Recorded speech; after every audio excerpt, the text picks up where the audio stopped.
Welcome back to our studios here in Lahore. I'm Hamza Amjad.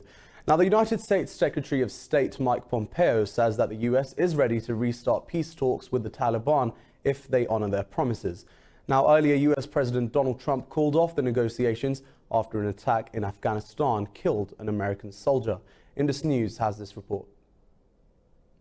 Negotiations with the Taliban have been underway since last July, when US Deputy Assistant Secretary Alice Wells met the group in Doha. This was followed by frequent visits by US Special Envoy on Afghanistan, Zalmay Khalilzad. All the progress made since then could now be lost after the killing of an American soldier in an attack claimed by Taliban.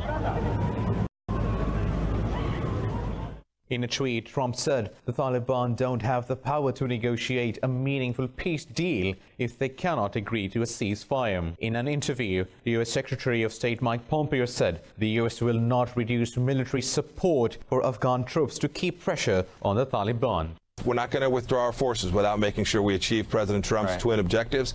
Any reduction in our forces will be based on actual conditions, not commitments, but actual conditions on the ground. The Afghan government has urged the Taliban to end the violence and hold direct talks. We saw and we observed that there could be risks to any process that the Afghan government is not the main stakeholder in that. And any process that cannot guarantee a ceasefire, a halt to the violence, could be harmful for all of the achievements that we've gained. The Taliban spokesperson Zabihullah Mujahid said the talks with the US were being conducted in a smooth manner, and both sides had agreed to hold intra-Afghan talks later this month. He said the decision to cancel peace talks will lead to further loss of American lives and assets. In occupied Kashmir, Indian troops have wounded several mourners during a Muharram procession in Srinagar. 3 journalists were also wounded when the occupying forces fired pellets, canes and tear gas shells at the procession. Take a look. Indian-occupied Kashmir continues to reel under lockdown. Now India has restricted Kashmiris from performing their religious obligations and observing Ashura. In the Islamic month of Muharram, Muslims commemorate the sacrifices of Prophet Muhammad, peace be upon him's grandson, Imam Hussain. A large number of troops have been deployed at the commercial hub of Lal Chowk. Adjoining areas have been completely sealed off. Indian forces are patrolling deserted roads, making sure shops stay closed. Locals are suffering due to the situation. There is a lot of problem. Muharram is also there. It is a big day. It should be there, but they do not let that happen. Despite having a prescription in my hand, I was asked everywhere that where did I want to go. Meanwhile, Pakistan has rejected India's false portrayal of normalcy in occupied Kashmir. Pakistan's Foreign Office said India is distorting the truth, using its communications blackout to promote its own narrative. The communications blackout in the occupied valley has now entered its 35th consecutive day. Now, China's Foreign Minister Wang Yi says Beijing will support Pakistan in safeguarding its sovereignty and territorial integrity. Meeting in Islamabad, Pakistan's Prime Minister and China's Foreign Minister agreed to maintain frequent diplomatic meetings.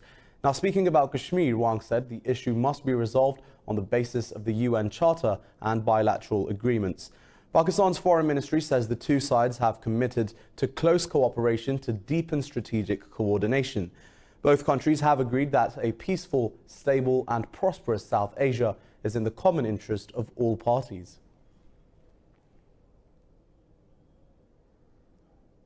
The British government says Boris Johnson will fight on as Prime Minister despite the resignation of a top cabinet minister. Prime Minister Johnson, who rose to power 6 weeks ago, is now outflanked by pro-EU opponents. All 28 European Union leaders must approve a third Brexit delay to give the UK a safe passage. Meanwhile, British Finance Minister Sajid Javid has said the Premier will not ask for a Brexit delay at an EU summit next month. He said the Prime Minister will go for an exit deal. On the other hand, French Foreign Minister Jean-Yves Le Drian has rejected any further delay in Britain's exit from the EU. Britain was due to leave the EU on March the 29th, but a new deadline of October the 31st was set after a Parliament deadlock. Meanwhile, the UK's Labour Party says it will not back general elections unless the Prime Minister abides by a law blocking a no-deal Brexit. Labour leader Jeremy Corbyn called for a statement by Prime Minister Boris Johnson accepting the Act of Parliament.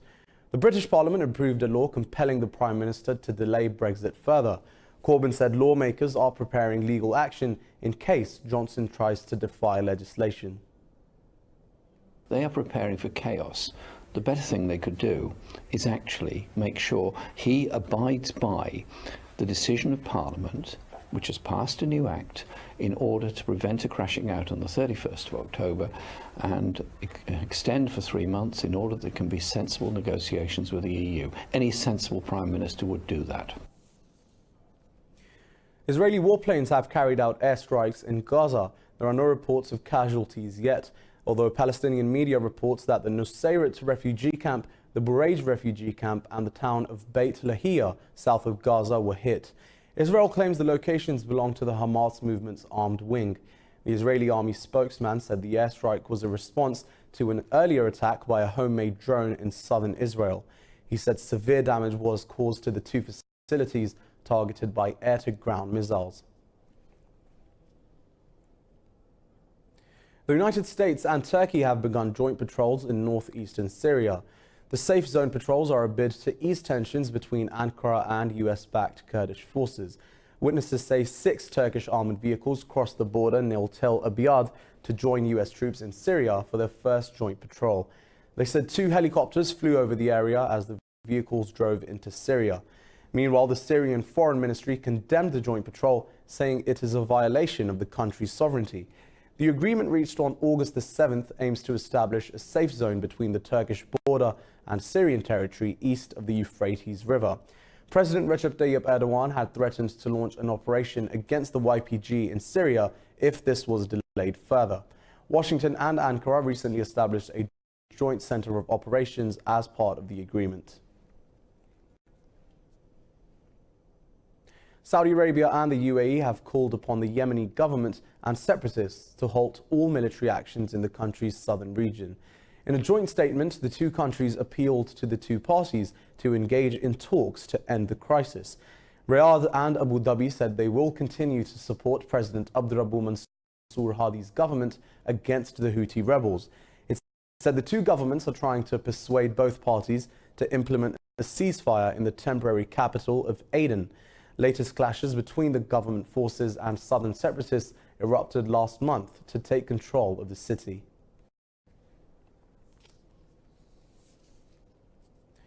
France's President Emmanuel Macron has spoken to Saudi Crown Prince Mohammed bin Salman via telephone and reiterated the country's strategic partnership. Measures required to achieve stability and security in the Middle East were also discussed. Crown Prince Salman shared his concerns over the security of vessels in the Gulf with the French president. France's diplomatic relations with Tehran have grown substantially over the past 6 months. Earlier, France said it will continue efforts to bring Iran into full compliance with the 2015 nuclear deal. French Defense Minister Florence Parly made the comments in a meeting with US Defense Secretary Mark Esper in Paris. Parly said everything must be done to ease tensions with Iran and to ensure safety of navigation. Responding to Iran's plans for uranium enrichment, US Defense Secretary Esper said Tehran has always violated the Comprehensive Plan of Action. I'm not surprised that Iran has announced that it's going to violate the JCPOA. They have been violating it. They had violated the Nuclear Non-Proliferation Treaty for many years. So it's no surprise that the Iranians are going to pursue what the Iranians have always intended to pursue. Now, Iran says the European parties of the 2015 nuclear deal have failed to fulfill their commitments under the pact. Tehran's nuclear chief Ali Dagar Salehi said the deal is not a one-way street and Iran will act accordingly. Meeting Colonel Farouta, who is the acting head of the UN nuclear watchdog in Tehran, Salehi said Iran's rollback is in accordance with the pact. Farouta is in Tehran for high-level talks with Iranian officials, including Foreign Minister Javad Zarif. Meanwhile, France said the path for dialogue with Tehran is open, despite its further scaling back from the JCPOA. France's Foreign Minister Jean-Yves Le Drian said Tehran's actions were negative but not definitive. He said Iran was still several months away from a nuclear bomb. Well, fiery clashes have once again erupted in France as thousands of yellow vest protesters look to revive their dying anti-government movement. Police said around 15,000 protesters gathered in the southern city of Montpellier. A police vehicle was set aflame by a firebomb as officers used tear gas to disperse the crowd.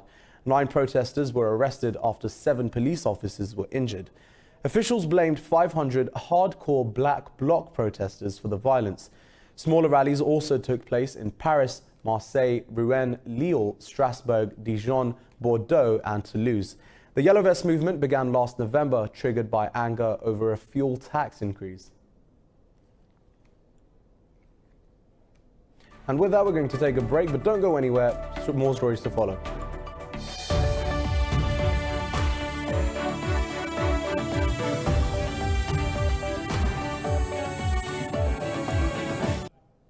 Welcome back. Now, the US Embassy in Moscow has welcomed the prisoner swap between Moscow and Kiev. Spokesperson for the US Embassy, Andrea Kalan, says the step is a sign of a more robust dialogue and lowering of tensions between Russia and Ukraine. Now, the Organization of Security and Cooperation in Europe has also praised the prisoner swap carried out by Russia and Ukraine. The OCSE says the step will build confidence between the two countries and will lead to exchanges of all detainees as provided in the Minsk agreements. The largest prisoner swap between Russia and Ukraine took place yesterday since the 2014 tensions. Russian President Vladimir Putin and his Ukrainian counterpart Volodymyr Zelensky have agreed to improve bilateral relations. Russians are voting for the local elections to choose deputies for the city council in Moscow today. The election came to international limelight after the barring of opposition candidates from the polls sparked mass protests. Opposition leader Alexei Navalny has urged voters to ignore their ideological beliefs and focus solely on casting the ruling party out of power. For the past 2 months, Moscow has seen one of the biggest sustained waves of protest in Russia as tens of thousands took to the streets. 45 deputies will be appointed from single-member constituencies for the next 5 years. For the first time, the ruling party, United Russia, has not nominated a single candidate for the City Duma elections. United Russia's candidates are presenting themselves as independent, and voters will not be able to differentiate between them. The Federal National Guard Troop Service says 20,000 officers have been appointed to ensure public order on election day.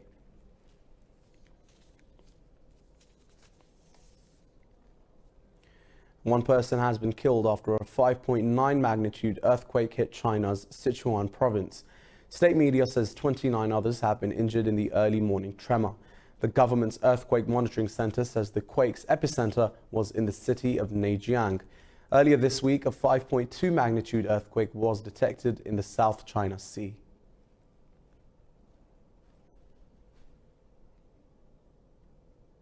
A powerful typhoon killed 5 people and damaged nearly 500 houses in North Korea.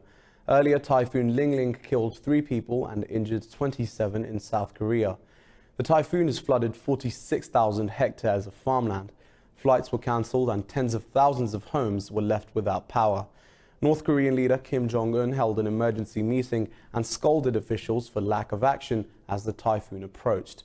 Earlier this year, the United Nations warned that up to 10 million North Koreans urgently need food assistance. Meanwhile, in Tokyo, all flights and trains have been cancelled as the city braces for Typhoon Faxai. The National Weather Agency says the storm is packing winds of over 200 kilometers per hour. 50 bullet train services and 20 flights have been cancelled, while more disruptions are feared. The agency said torrential rains followed by flash floods are expected as the typhoon hits the city. It said Faxai could dump as much as 300 millimeters of rain in the next 24 hours. The agency warned that the weather system could cause severe storms at sea.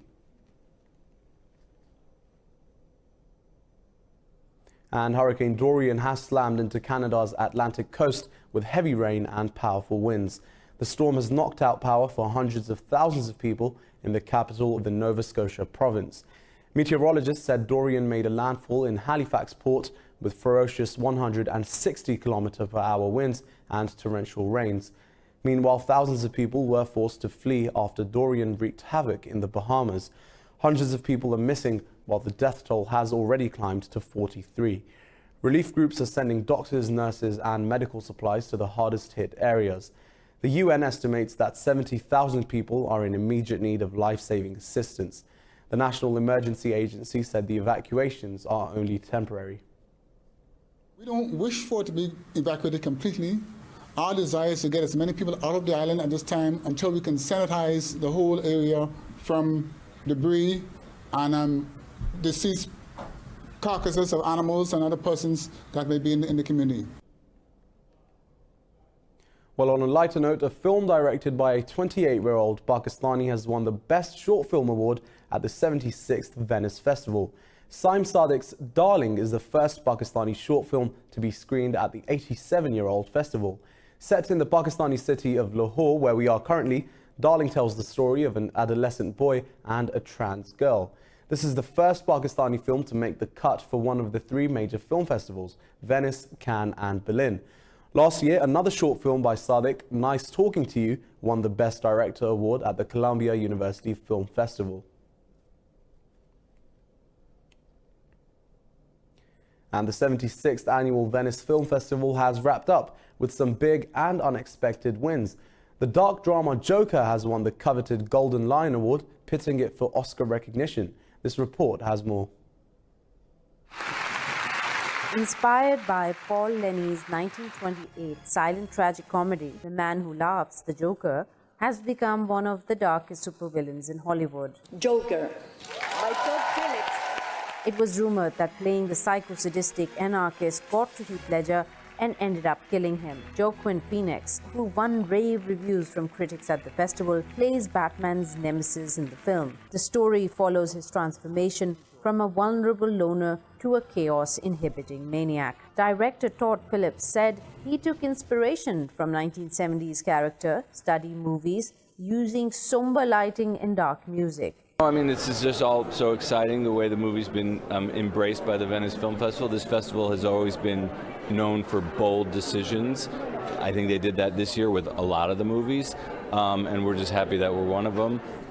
Because we took a really bold swing with the film. Roman Polanski's military drama, An Officer and a Spy, took the runner-up prize. Festival organizers faced criticism for including Polanski's work due to controversy over his sex crime conviction. They defended the move, saying it was the film, not the man being judged. We judged the film, and the film was a great piece of cinema, and that's where we start. So I think it's important to remember that, you know, we are all human, and do we forgive, do we continue? It's a complicated situation, but ultimately I think the film in itself was a piece that deserved to be recognized. The award for Best Screenplay went to Chinese filmmaker Yon Fan for the animation Number 7 Cherry Lane. I'm very excited because this is the first prize that I get from the International Film Festival, and this is a prize that proves that I can write, because during my 35 years of film career, people, they criticize that my script is the lack of drama.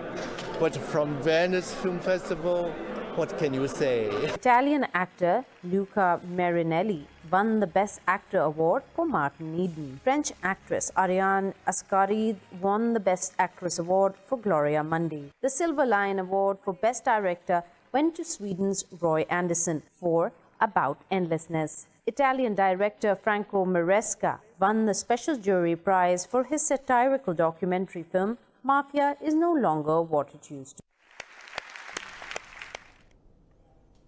Now, a team of tightrope walkers accomplished a new world tightrope walking record. The feat marked 872 years since Moscow was discovered. Take a look. Moscow marked City Day with a daring skywalk at an altitude of 350 meters. The walk was 245 meters long. A team of skywalkers from Russia, Germany, France and Canada executed the fearless performance. They walked on a tight rope between 2 of the city's tallest skyscrapers. You are learning to control yourself, balance, strive for perfection and try to be better. You need to become professional in order to avoid distraction.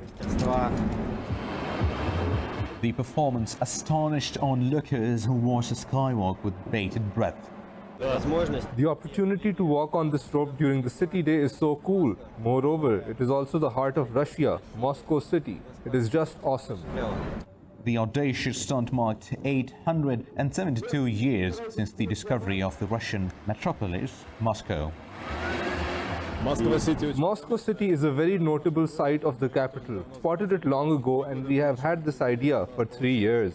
And today we managed to walk it through. The Guinness World Records organization is yet to officially register and announce the record. Well, that is crazy. Let's move on to something safer. Electric mountain bikes are increasingly popular on hiking trails in the Bavarian Alps, but others are less enthusiastic about this new revolution in cycling. Take a look. Robert Werner and his wife Ursula ride their gently whirring e-bikes up trails in the Bavarian Alps. The couple powers up the 800-meter ascent to Herzogstand summit in half an hour without breaking a sweat. They usually make time to say a friendly hello to hikers, but more often than not, their greetings are met with frowns.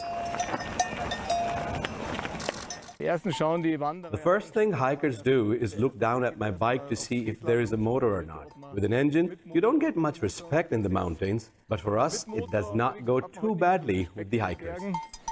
Many purists believe exploits into nature should be powered by muesli bars, not the electricity grid. They regard the assisted cycling boom as another high-tech intrusion into the great outdoors. There's the added risk of accidents and environmental hazards. E-bike riders reach places that could previously only be achieved with great physical effort. That's the problem. There are 3 elements: the number of people, frequency, and the consequences for the most remote regions of the mountain. Despite criticism, more and more people are using electric mountain bikes to reach summits. According to a report in 2018, Germans bought nearly 1 million e-bikes, a quarter of them mountain bikes. The demand is still high. We have almost no competitors and everyone wants to try it, whether it's people on holiday here or people who just want to ride an electric bike. In a bid to reduce conflict, some Bavarian municipalities are considering setting up areas reserved for cyclists. But Robert recalls a similar debate decades ago when conventional bikes first appeared in the Alps. He adds with a shrug, today no one complains anymore. And with that, let's take another break, but don't go anywhere. Business, sports, and weather to follow.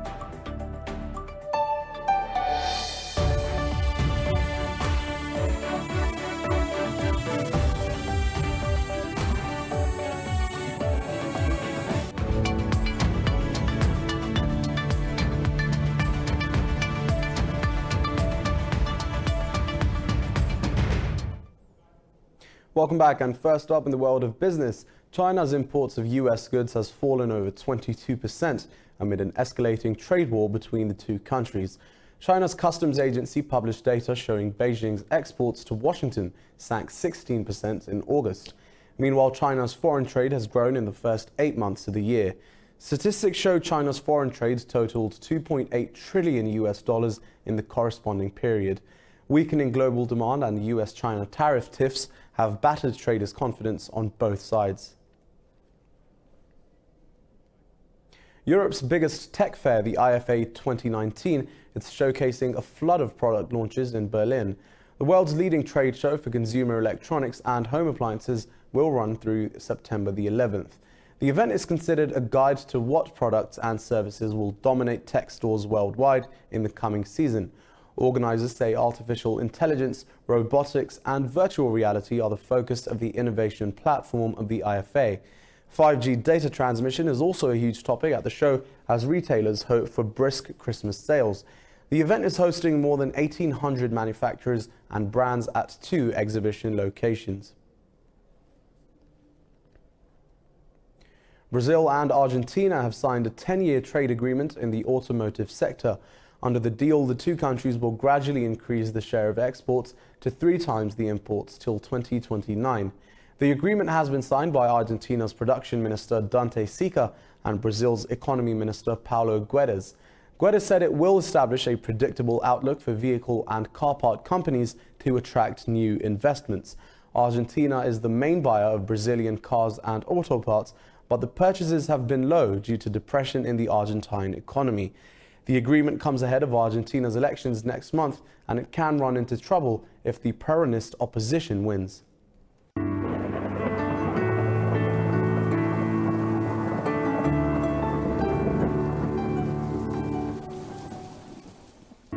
Well, it's 30 degrees here in Lahore, but let's take a look at the weather around the world.